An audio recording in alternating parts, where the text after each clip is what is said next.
Nima bo'lgan va keyin nima bo'ladi? Nima bo'lgan ikkingizda va keyin nima bo'ladi? Nima bo'lgan?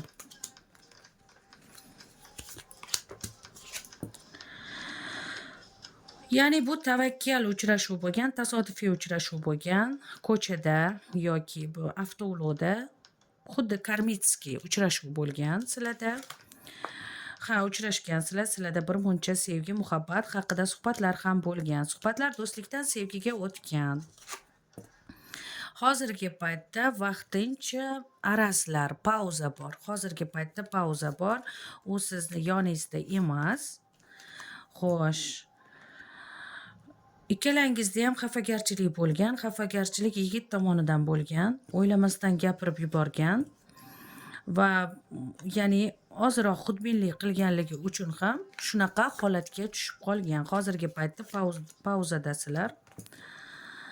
Ammo sizlarda ikkingizga ham bo'lgan shirin xotiralar tufayli intilish bor. Ikkalangizda ham intilish bor. Yana xuddi oldingidek uchrashib, oldingidek chiroyli iliq suhbatlar qurishni juda ham xohlaysizlar. Ikkovingizda ham xohish bor, intilish bor. Ikkalangizda ham agar g'ururni chekintirsangiz, yana sizlarda boshqa etap, ya'ni bu sevgi munosabati boshqacha etapga o'tadi. Ya'ni bir-birini hurmat qilish, bir-birini borligicha qabul qilish, bir-birini o'zgartirishga harakat qilmaslik sizlarga yangi pozitivniy munosabatni o'rnatishi mumkin. U o'ylayapti, qanaqa qilib uni topsam, yana uchrashsam, oldingidek bo'lsam, qanaqa qilib, juda ham sog'ingan. Ya'ni siz uning ko'zida yetishi qiyin bo'lgan, aqlli, kuchli, go'zal qizsiz. Ammo hozircha u harakat qilmayapti. Ko'p o'ylayapti, harakat qilmayapti. Chunki u o'zini ishlari bilan ovora bo'lgan bilan xayoli ham sizda. Ammo hozir qanday variant qo'llab yaqinlashishni, chunki siz o'ta kuchlisiz va o'ta aqllisiz. Sizni hatto endi aldab bo'lmasligini u yaxshi tushunib turibdi.